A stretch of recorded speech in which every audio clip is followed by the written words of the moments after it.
السلام عليكم ورحمة الله وبركاته. بسم الله الرحمن الرحيم. الحمد لله رب العالمين. الصلاة والسلام على أشرف المخلوقين وعلى آله وصحبه أجمعين. ജാമിയ വഹബിയ വജ്ർ ജുബിലിയുടെ ഭാഗമായി നടത്തപ്പെടുന്ന ഓൺലൈൻ പ്രഭാഷണങ്ങളുടെ 4ാമത്തെ ഭാഗമായ ഇസ്ലാം നീതിയുടെ മതം, ആ പരമ്പരയിലുള്ള അടിമത്തമോ എന്ന വിഷയത്തെക്കുറിച്ചാണ് നമ്മൾ സംസാരിക്കുന്നത്. ഈ അടിമത്തം എന്ന വിഷയത്തെക്കുറിച്ച് നാം ചർച്ച ചെയ്യുമ്പോൾ നാം ആദ്യം തന്നെ മനസ്സിലാക്കേണ്ടത് ഈ അടിമത്തം എന്ന സംവിധാനം ഇന്ന് ലോകത്ത് നിലനിൽക്കുന്നുണ്ടോ എന്നുള്ളതാണ്. പ്രത്യക്ഷത്തിൽ നാം നോക്കുകയാണെങ്കിൽ ഒരിക്കലും അങ്ങനത്തെ ഒരു സംവിധാനം ഇന്ന് ഈ സമൂഹത്തിൽ നിലനിൽക്കുന്നില്ല എന്നത് നമുക്ക് ബോധ്യപ്പെടും. എന്നാൽ പരോക്ഷമായിക്കൊണ്ട്, അതായത് അടിമ എന്ന് പറയുന്നില്ലെങ്കിൽ പോലും അടിമയോട് പരിഗണിക്കേണ്ട മൂല്യങ്ങൾ പോലും പരിഗണിക്കാതെ തടവറകളിലും മറ്റുമൊക്കെയിട്ട് പീഡിപ്പിക്കുന്ന, പ്രയാസപ്പെടുത്തുന്ന സംവിധാനം ഇന്ന് ലോകത്തുണ്ട്. ഏതായാലും പ്രത്യക്ഷത്തിൽ അടിമത്തം എന്ന സംവിധാനം ഇന്ന് ലോകത്തില്ല. ഇങ്ങനത്തെ ഒരു രീതിയിലേക്ക് ഈ ലോകത്തെ മാറ്റിയെടുക്കുന്നതിൽ പല ഘടകങ്ങളും അതിന്റെ ഭാഗമായി വന്നിട്ടുണ്ട്. പല നാഗരികതകളും അതിന്റെ ഘടകമായിട്ടുണ്ട്, പല സംസ്കാരങ്ങളും അതിന്റെ ഘടകമായിട്ടുണ്ട്. എന്നാൽ അതിനെല്ലാം അപ്പുറം ഇസ്ലാം വളരെ സുന്ദരമായിക്കൊണ്ട്, വളരെ വ്യക്തമായ പ്ലാനിങ്ങോട് കൂടിയിട്ട് ഈ അടിമത്തം എന്ന സംവിധാനത്തെ ഇല്ലായ്മ ചെയ്യുന്നതിൽ മുഖ്യ പങ്ക് വഹിച്ചു എന്നതാണ് യാഥാർത്ഥ്യം.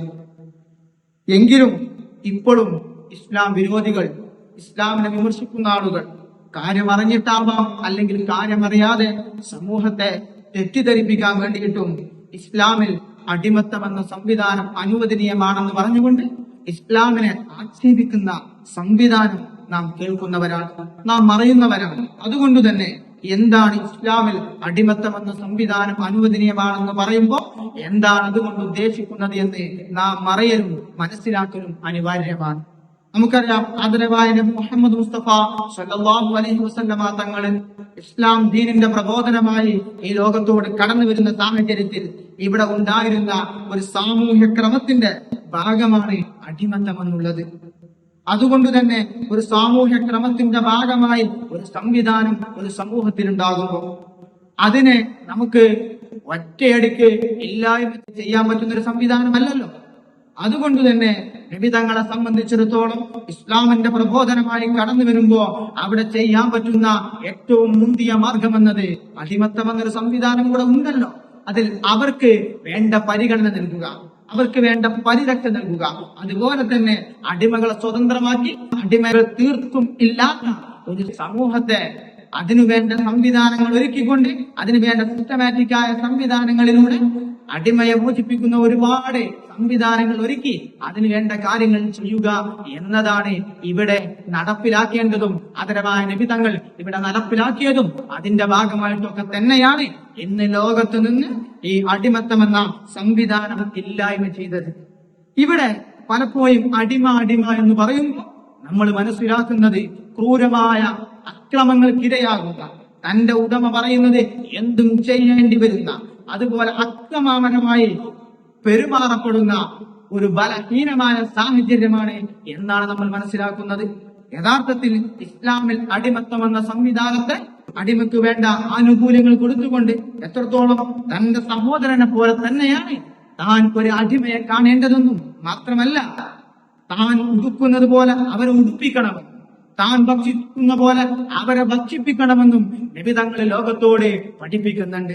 മാത്രമല്ല ഒരിക്കൽ അബൂദർ റളിയല്ലാഹു അൻഹു അവിടുത്തെ അടിമയെ ഒരിക്കൽ ഉമ്മയെ വെച്ച് ആക്ഷേപിക്കുന്ന സാഹചര്യമുണ്ടായി.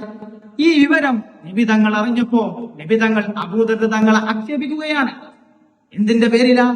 ഒരടിമയെ ആക്ഷേപിച്ചതിന്റെ പേരിൽ നബി തങ്ങൾ അബൂദർ തങ്ങളെ ആക്ഷേപിച്ചിട്ട് ചോദിക്കുന്നത്, അബൂദറെ, അവിടുന്ന് പഴയ കാലഘട്ടത്തിലുള്ള ജാഹിലിയ കാലഘട്ടത്തിലുള്ള ആ സംവിധാനം ഇനിയും നിർത്തിയിട്ടില്ലേ എന്ന് ചോദിച്ചുകൊണ്ട് അബൂദർ റളിയല്ലാഹു അൻഹുവിനോട് നബി തങ്ങൾ പറയുന്നത്, നീ അവരോട് മാന്യമായി പെരുമാറണമെന്ന സംവിധാനമാണ്, സഹോദരനെ പോലെ കാണണമെന്ന സംവിധാനമാണ്. ഇങ്ങനെ അടിമക്ക് വേണ്ടിയിട്ട് ആ അടിമത്ത സംവിധാനം ഇല്ലായ്മ ചെയ്യാൻ വേണ്ടിയിട്ട് ഉണ്ടെങ്കിൽ തന്നെ രണ്ട് വിധത്തിൽ മാന്യമായി അവരെ പരിഗണിക്കണമെന്നാണ് ഇസ്ലാം പഠിപ്പിക്കുന്നത്. മാത്രമല്ല വിശുദ്ധ ഖുർആനിലൂടെ നിരവധി ആയത്തുകളിലൂടെ നിരവധി ഹദീസിലൂടെ നബി തങ്ങളെ ഈ അടിമയെ സ്വതന്ത്രമാക്കുക എന്ന സംവിധാനത്തിലേക്ക്, നമുക്കറിയാം ഒരാള് നോമ്പ് അന്യായമായി ഉപേക്ഷിച്ചാൽ അതിന് പരിഹാരം പറയുന്നത് അടിമയെ മോചിപ്പിക്കുക എന്നതാണ്. അതുപോലെ തന്നെ നമ്മുടെ കാരണമല്ലാതെ അബദ്ധവശാൽ വല്ല കൊലപാതകവും നമ്മിൽ നിന്ന് സംഭവിച്ചാൽ അതിന് സൊല്യൂഷനായിട്ട് പരിഹാരമായിട്ട് നബി തങ്ങൾ പറയുന്നത് അവിടെയും അടിമയെ മോചിപ്പിക്കുക എന്നതാ. ഇങ്ങനെ ഓരോ വിഷയത്തെ പല കാര്യകാരണങ്ങൾക്ക് വേണ്ടിയിട്ടും അടിമയെ മോചിപ്പിക്കുക എന്ന് പറഞ്ഞുകൊണ്ട് അടിമയില്ലാത്ത ഒരു സമ്പ്രദായത്തിലേക്കാണ് ഇസ്ലാമിന്റെ സംവിധാനം പോകുന്നതെന്ന് നാം മനസ്സിലാക്കേണ്ടതുണ്ട്.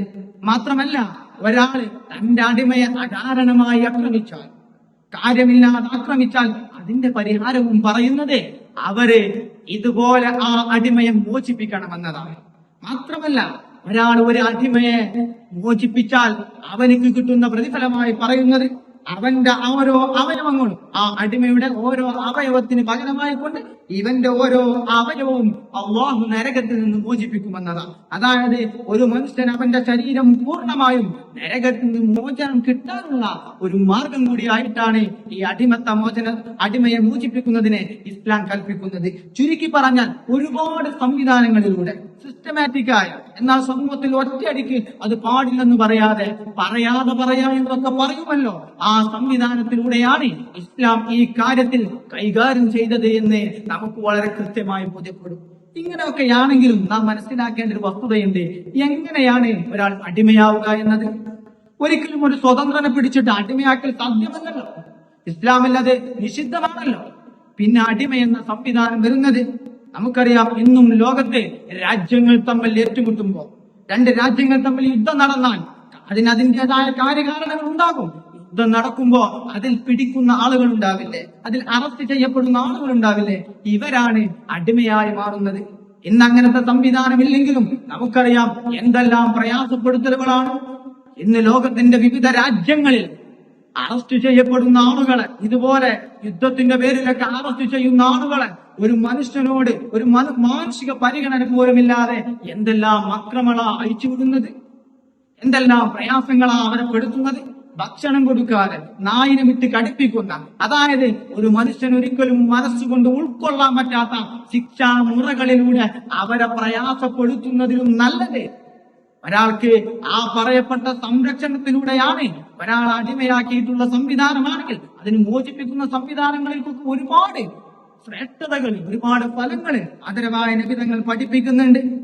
ആ ഒരു സംവിധാനത്തിലൂടെ, അല്ലാതെ ഇന്നത്തെ ഈ സംവിധാനത്തിലേക്കാളും മികച്ചത് അതാണെന്ന് നമ്മൾ മനസ്സിലാക്കേണ്ടി വരൂലേ? കാരണം അവിടെ അങ്ങനെ അറസ്റ്റ് ചെയ്യപ്പെടുന്ന ആളുകൾക്ക് സംരക്ഷണമുണ്ട്, ഭക്ഷണമുണ്ട്, വസ്ത്രമുണ്ട്, മാന്യമായ ഇടപെടലുകളുണ്ട്. അതിനെല്ലാം അപ്പുറം പണം കൊടുത്തിട്ടോ മറ്റോ ഒക്കെ അവർക്ക് മോചിപ്പിക്കാനുള്ള സംവിധാനങ്ങളും ഉണ്ടായിരുന്നു. എത്രയെത്ര ചരിത്ര സംഭവങ്ങൾ നബി തങ്ങളുടെ കാലഘട്ടത്തിൽ ഉണ്ടായിട്ടുണ്ട്.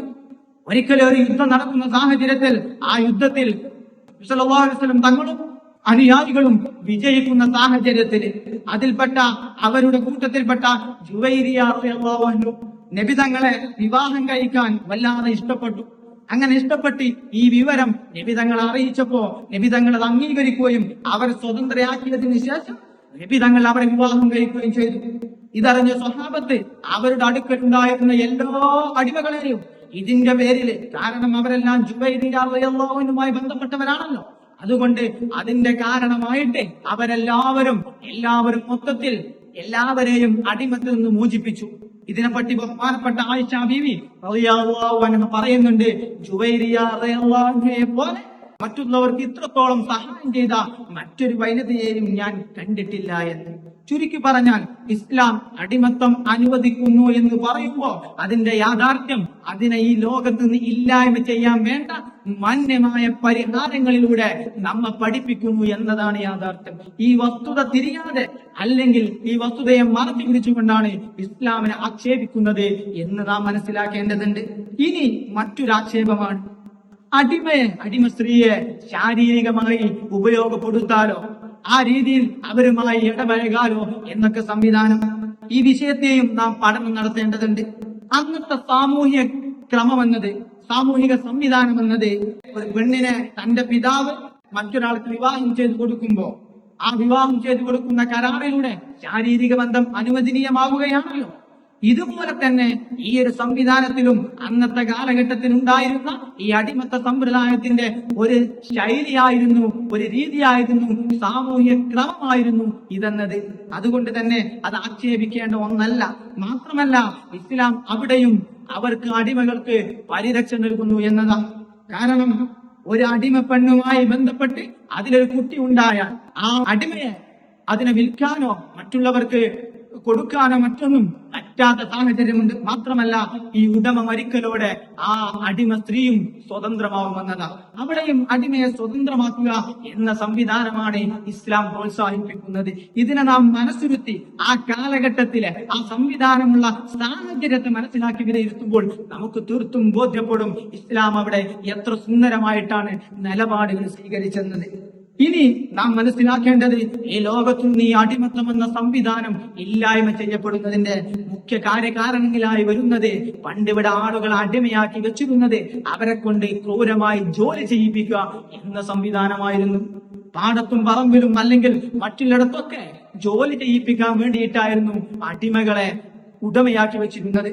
എന്നാൽ പിന്നീട് യന്ത്രങ്ങളും അതുപോലെ തന്നെ അവർക്ക് കൂലി കൊടുക്കലാണ് ലാഭമെന്നറിയുമ്പോഴാണ് ഈ സമൂഹം അതിനെ ഒഴിവാക്കുന്നതും ആ ഒരു സിസ്റ്റത്തെ നമ്മിൽ നിന്ന് ഒഴിവാക്കി കളയുന്നതും. അതായത് സ്വന്തം നേട്ടത്തിന് വേണ്ടിയിട്ടാണെന്ന് അർത്ഥം. മുതലാളിമാരും മറ്റുമൊക്കെ ഈ ഒരു സംവിധാനത്തെ എടുത്തു കളയുന്ന സംവിധാനത്തിലേക്ക് പോകുന്നത്.